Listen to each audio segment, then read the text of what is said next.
Good morning, friends. It is 5:30 a.m. and the journey is about to get started. But I don't feel never lonely.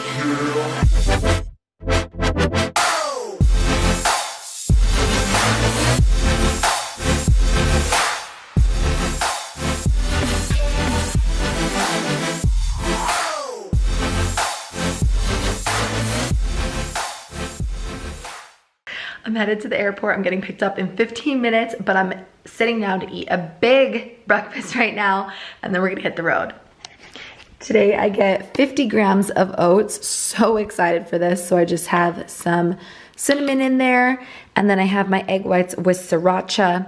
I have 2 apple cider vinegar pills, and then my 1UP Nutrition greens and reds drink.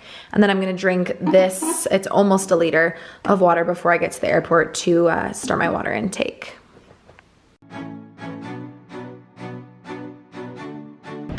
All checked in at the airport now. I'm trying to put my arm on this, but it's way too tall. That was not sly at all, Randy. And I'm so stoked, you guys. I want to share with you what I packed for today's day of travel. I packed it all last night. So this is what I did. I'm gonna take you guys through a little mini prep that I did that's gonna last me the day of travel tomorrow. And then when I get to my Airbnb, I'm gonna go to the grocery store and prep some more food. So we'll start over here. I have some oats that I'm gonna be making in the morning, and I'm just gonna put my egg whites in here as well. It's a little container for breakfast. And then I'm also going to be having about 5 pecans. It's about 10 grams. So I'm just bringing all this. This will last me the entire time. I know how much 10 grams is. Like I said, it's like 5 pecans. And then I have meal 2, which is, you guys guessed it, air fried green beans, sweet potato, and salmon. My meal 3 and 4 are going to be some white fish and air fried zucchini. So that's what I have here. I'm gonna be freezing these ones just so that they stay cold during travel and they'll like slowly unthaw. Then I'm gonna be bringing some oats just to eat for breakfast in the morning. This is all of my protein powder individually packaged, so I will be having one of those tomorrow as well. I brought this for a snack when I can finally eat it. Haha, so good. If you guys haven't tried the 1UP bars, what are you waiting for?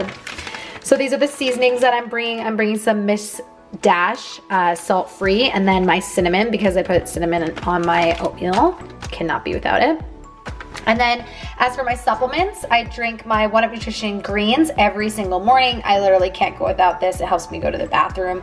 It's a probiotic for the gut. It helps my skin stay clear. I swear by it. I have to bring it everywhere I travel. I also take some apple cider vinegar tablets. Beauty Dream to help me sleep at night. I'm a very sensitive sleeper. I'm just such a sensitive sleeper, so I need to bring this too. And then I am bringing some lemonade Mio for if I have some cocktails after the show, because that'll make it calorie friendly. And that's just a little fitness hack that I do. So that is everything. Oh my gosh, can't forget these. We have some dark chocolate covered almonds and like 2 cherry sours for show day. Just landed in New Jersey. I peed probably 10 times on the plane. I'm about 2.5 liters into my 5 liters of the day, so I'd say we're off to a strong start.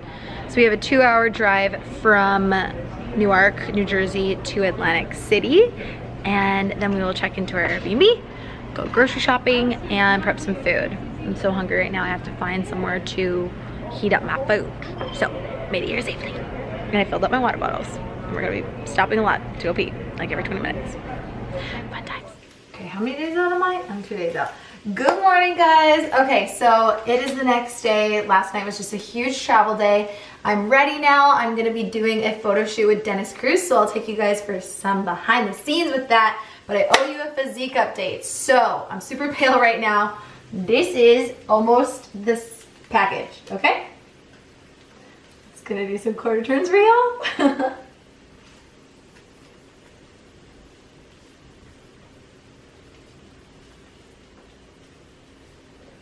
Yes, real quick, no butt. Okay. So that is it. I'll take you guys for some behind the scenes. Registration is tomorrow, and then the show's on Saturday.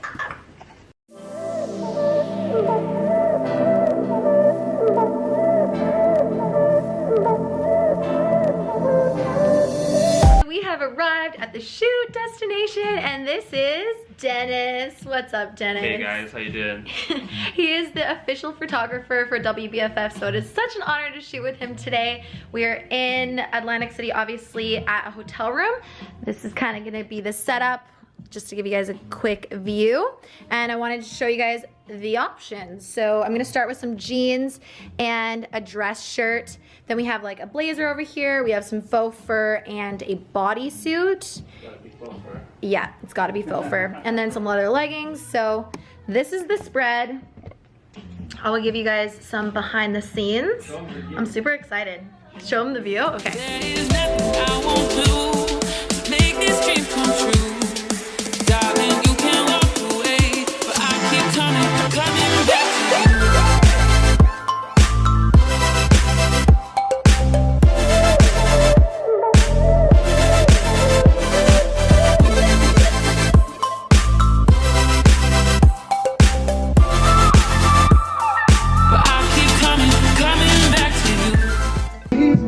Next look, we have like a business classy schmecksy look.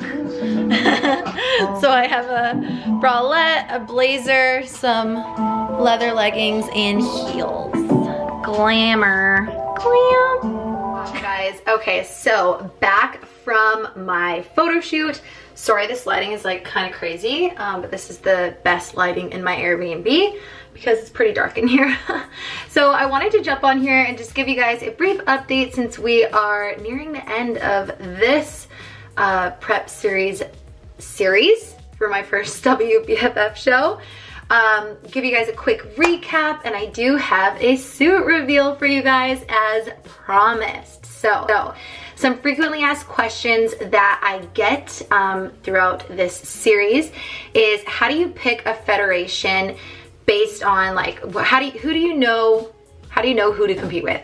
So I have actually competed with 3 different federations now. I started with MPA, which is just like the first thing that I heard of. It was more of like an amateur federation, and it was nice to get my feet wet.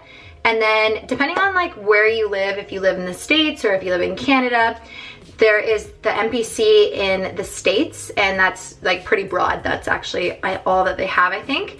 And then in Canada, we have like littler ones, kind of like MPA, and then we have ABBA and different ones based on provinces.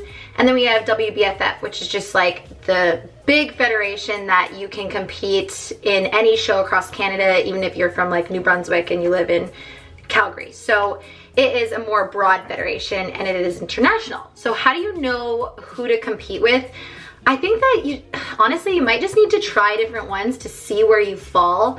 The MPC and let's say the ABBA, which I was previously competing in because I became a national bikini competitor, that is like more bodybuilding, and what they were looking for in women was working for me before.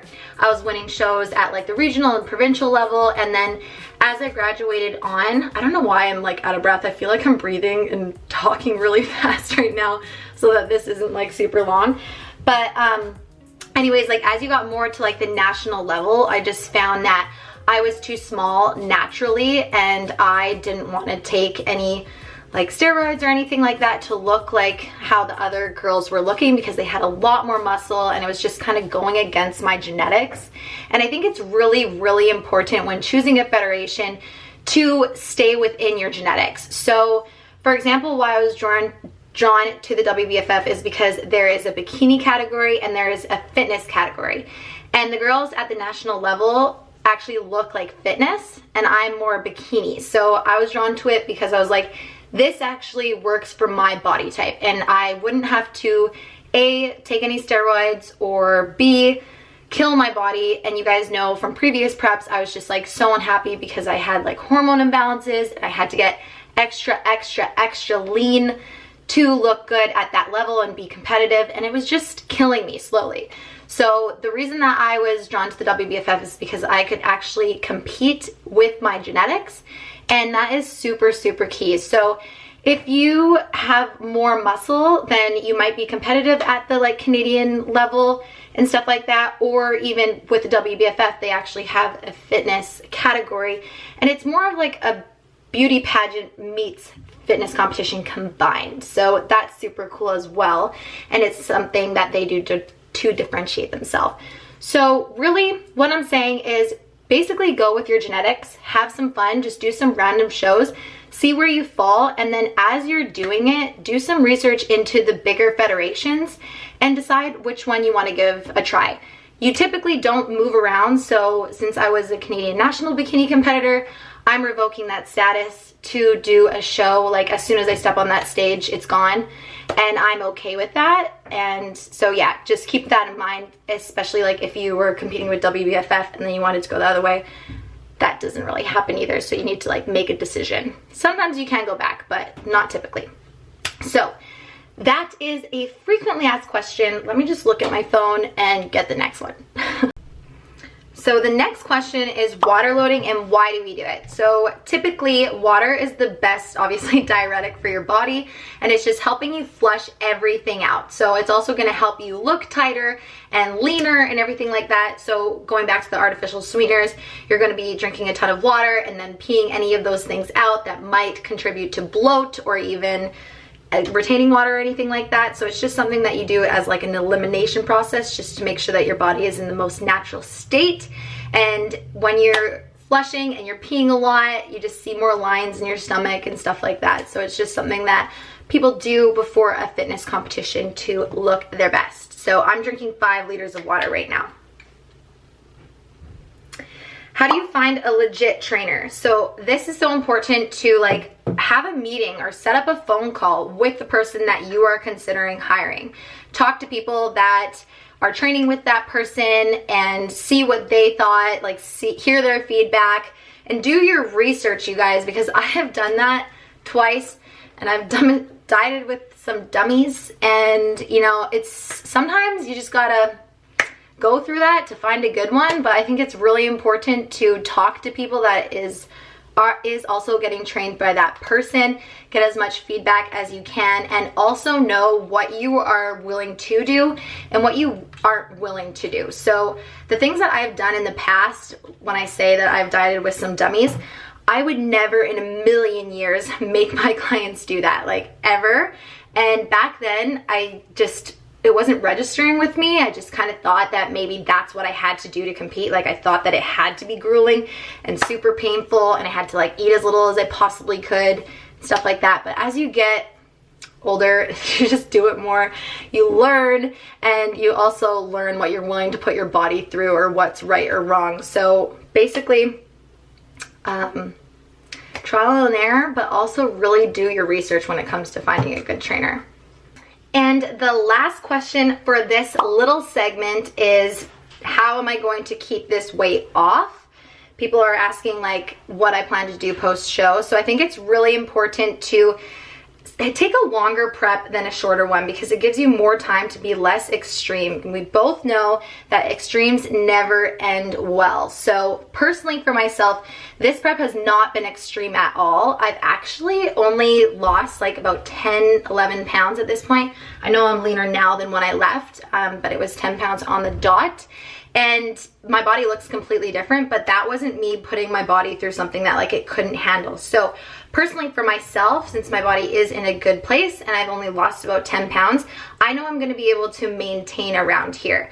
However, that doesn't mean that I'm gonna go crazy and like eat whatever I want after prep. I think it's really important to take a longer prep so that you don't feel deprived and you don't feel restricted and you don't have like all these crazy things that you want to eat in your head after the show, because that is just going to fuel an unhealthy relationship with food, and then you're not going to be able to do this sport long term. It's so important to not sacrifice your mental health or your relationship with food. So number one thing is definitely still stay in like a structured routine with your meals. It's really important to reverse diet out, especially because you've put in so much time and effort to your diet and to looking this way that you just don't want to throw it all away. So reverse dieting means that you slowly increase your calories to a place where you can actually maintain it. For those people that have to get really low, I think it's so important. I cannot stress enough, you guys, reverse dieting. Don't throw all your hard work out the window, because A, you're going to be depressed that you did that, and B, you're gonna have an unhealthy relationship with food, and then you're gonna gain all this weight. You're not gonna feel confident anymore, and you're gonna play that mind game with yourself that you're just gonna be so upset. So definitely do that for yourself. But for me, since this hasn't been an extreme prep this time around or anything, I personally believe I'll probably maybe gain about 5 pounds, but maybe that's just because my body likes to sit at that point, and then yeah, I don't feel like I'm gonna have a hard time maintaining around here.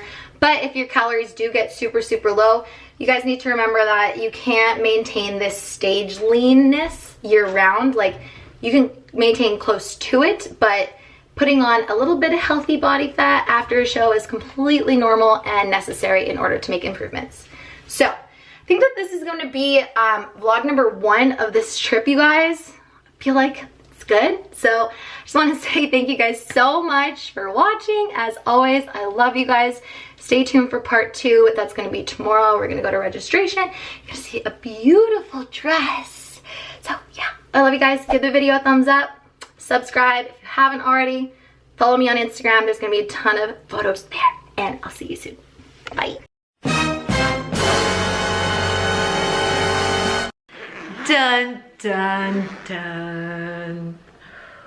You guys, I tried this on and I was just like, all of my dreams have come true. Everything is coming together right now in this moment.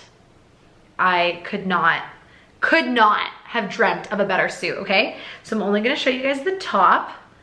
I'm not gonna put it on because I want it to be a surprise. Whoo! Oh my God, you guys. Take a second to look at that. The detail. It was made specifically for me from my sponsor, Toxic Angel Bikinis. Look at the sides. Look at the sides. There is so much detail in this, you guys, and they really just blew me away. So stay tuned for the show day vlog because you guys are gonna see a lot of it and you'll see the whole outfit together. Oh my God.